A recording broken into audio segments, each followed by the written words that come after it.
right. So, ladies and gentlemen, for those of you who are not familiar with any Marvel, he's over there with the Riri Ironhearts going on over there. He's over there building machines. They over there building their own like costumes. They over there being superheroes. He don't want to tell y'all that. I'm just gonna tell y'all. He got some magic over there in training. Okay. All right. Moving on though.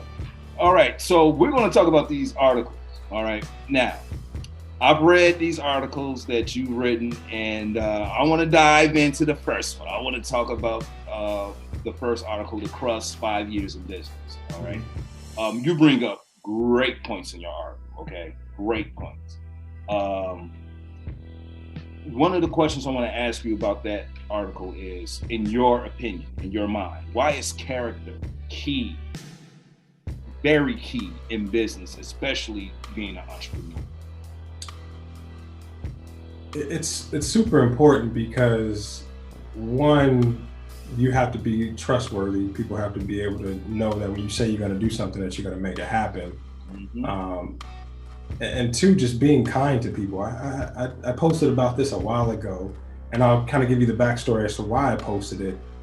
We were living in the hills in Marietta, California, and wildfires are really prevalent out here. Yeah. Fire was coming over the hill. I'm actively packing things in the car about ready to go just in case the firefighters say, hey, you gotta go. Right. I have a client who's like, basically, I don't care. You need to come on out and you need to take care of my project. I'm like, no, I have, my family is always number one. So that really taught me a lesson that just because someone is a business owner doesn't mean that they're built the right way. I'll give you another example. When COVID first hit, we're working with an architect and they wanted us to go to the site. I'm like, I'm not endangering my employees by sending them to the site. So this was very early on before they knew much about the virus. Sure. And he told my director of operations, he said, you guys are just using COVID as an excuse.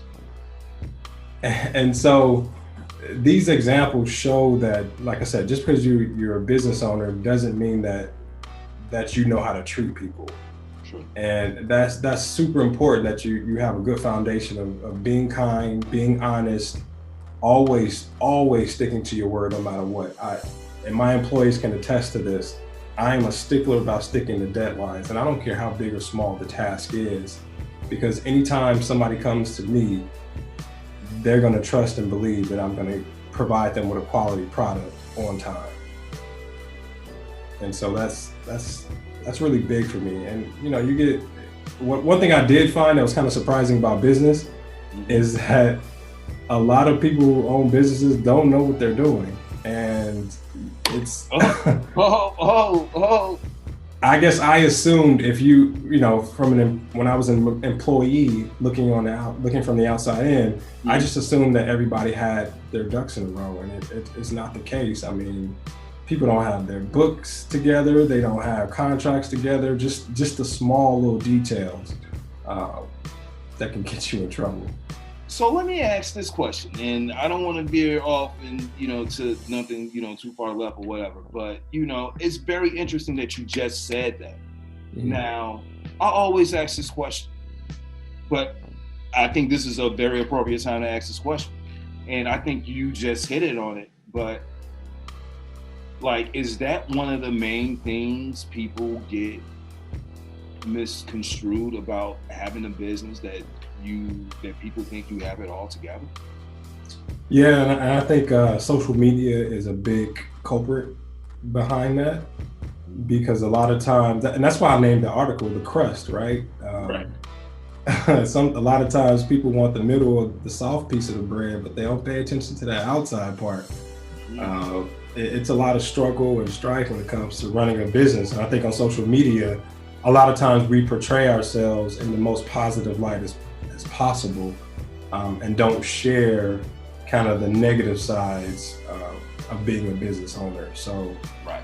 I think that's why people have that misconception about business.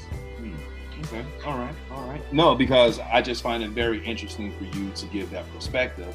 And, you yourself being, a person in business, like, hey, I thought, that you had this in order and this, that, what have you. But as you said, when you first got started, you didn't have a background. You didn't go to school for, business or what have you.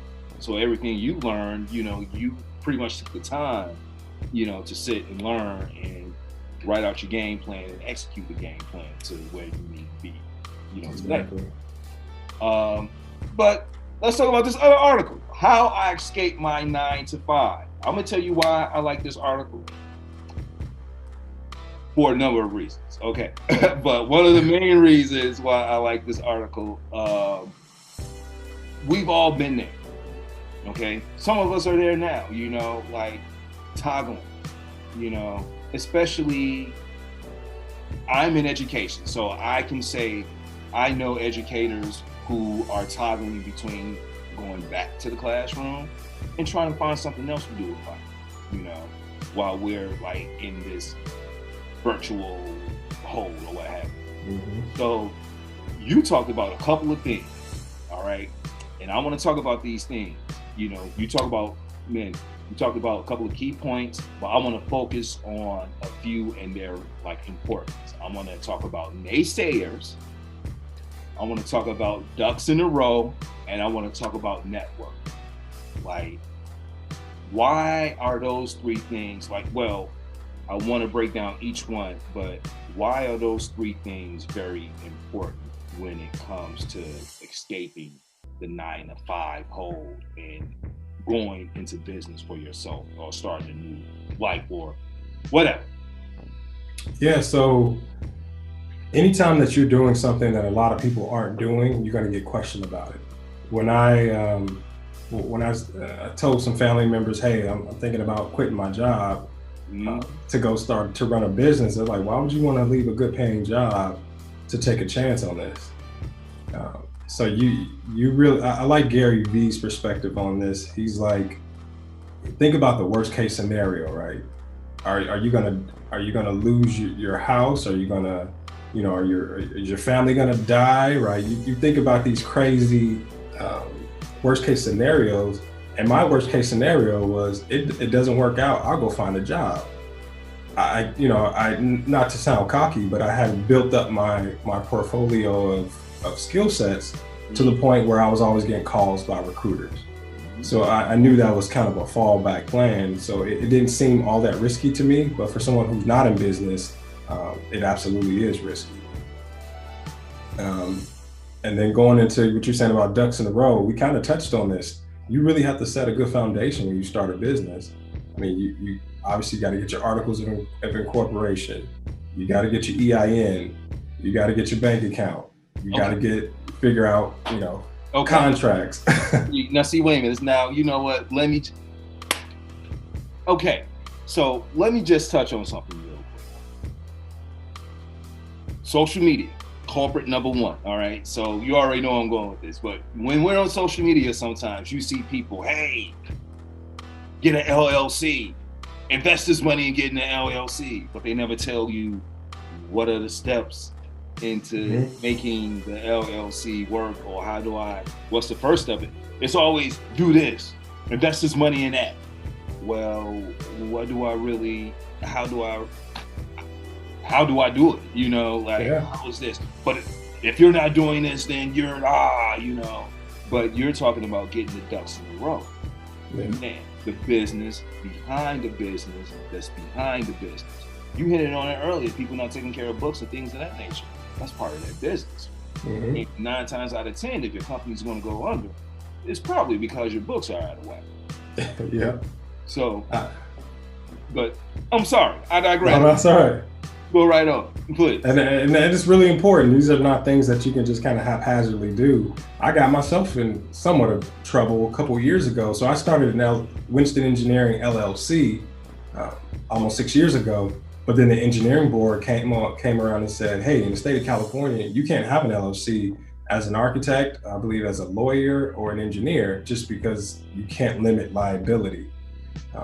So I had to go through, at this point, I had a ton of branding. I had, clothing, I had logos on the car, the whole thing, LLC. So these are things you really have to look into. And then I converted to INC, so we're an S Corp. But, you really got to pay attention.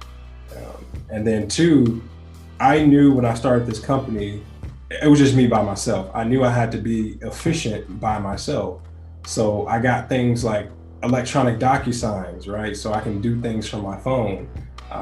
I got an accounting service where I can do everything on my phone, send invoices, all that good stuff. I was in Mexico City probably about 4 years ago before I got employees. And I'm in the hotel before me and the wife are going out, writing a contract and sending it out to a client. I just knew efficiency has always been a big deal for me. And I think that comes from me coming from the government contracting background, which there are still a lot of inefficiencies in government, but I still learned a lot from those jobs. All right.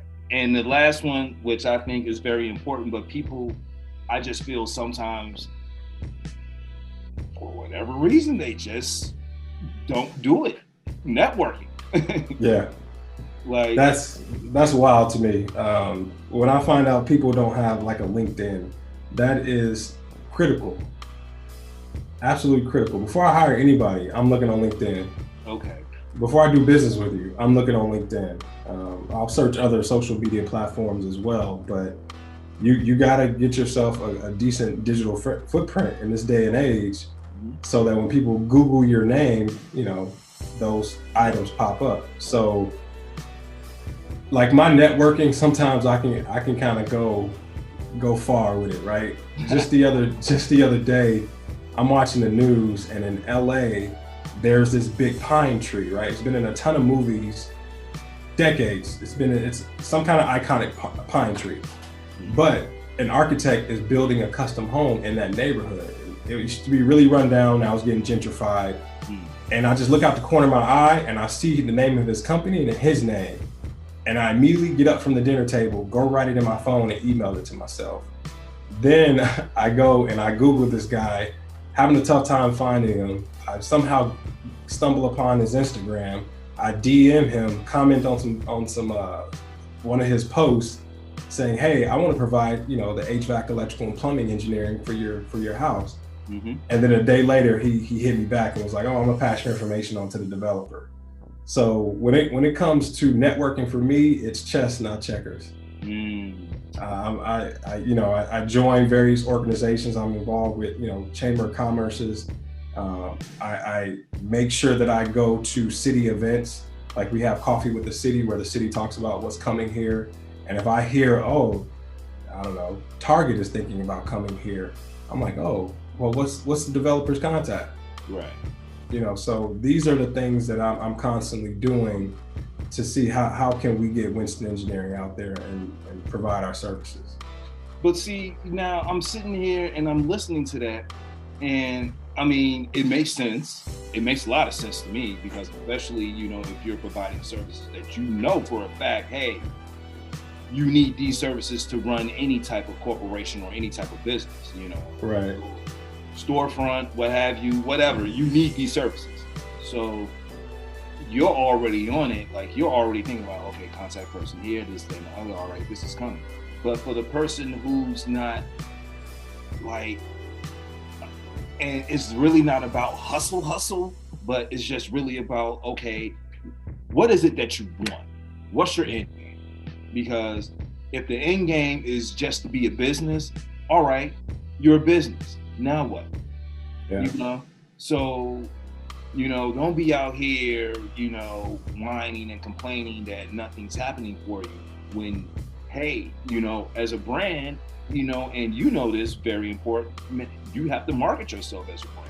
That's the first thing they see before they see anything. As you said, you saw the person's name on the side of, some billboard or whatever. Oh, okay. That's the contractor. That's the person that's coming, man. But see, that's branding. So, man, I'm going to go out here and look you up, whatever comes back to me. That's all part of branding. And I think that's one thing for sure that a lot of people really miss the steps on. A lot of people I know are misbranded, okay, you shouldn't have that for the type of services that you're providing. Like, I don't even see the connection here, but that's just... And in